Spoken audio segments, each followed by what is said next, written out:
Is the internet facing the cyber equivalent of the World Trade Center catastrophe? That's what some people are feeling right now. There was an interesting article by Samantha Murphy that was posted on the internet that interviewed a U.S. intelligence chief, one man who worked for President Clinton, he worked for George W. Bush, and also worked for Barack Obama.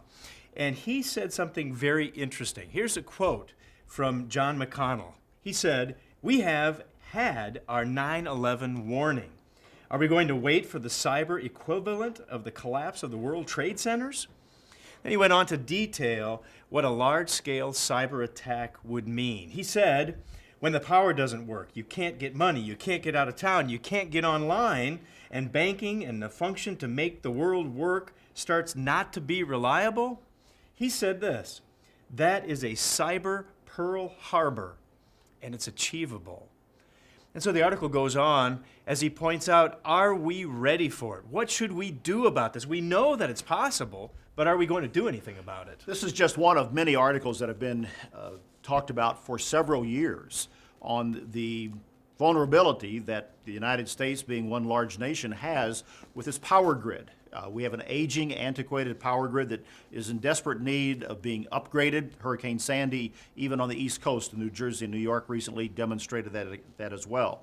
But if an enemy decided to attack and take out our power grid, which is entirely possible, then life as we know it would be radically transformed, and the social fabric of our society, the veneer of our civilization even, would very quickly be ripped away. And the need to be ready for it by upgrading our power grid is still there. And certainly when it comes to what we look at in our own lives spiritually, how we would cope with such a matter is also important because it gets to a teaching that Jesus Christ talked about.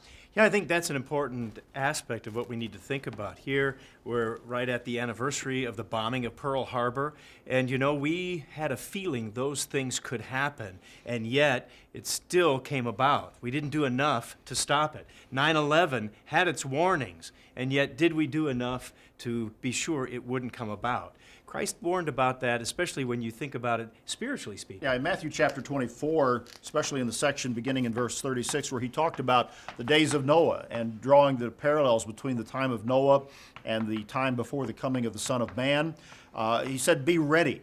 That's the conclusion he came to, and not be caught up with the cares of life, but he said, be also ready, for the Son of Man is coming at an hour that you do not expect. There's always ample warning in advance of any major event. God promises that, certainly when it comes to the prophecies. It's interesting that we get these advance warnings of some of the problems that we have in our own country and nation as a result, and still adequate plans are not taken to prepare people in advance for it. So I think on this anniversary of Pearl Harbor, we should take the spiritual lessons seriously, that as those physical things could take place, we better be prepared to stop them. And so we can do that spiritually speaking, as Christ said, and be prepared. Be close to God, and you can be ready for any attack that might come. That's BT Daily. Join us next time.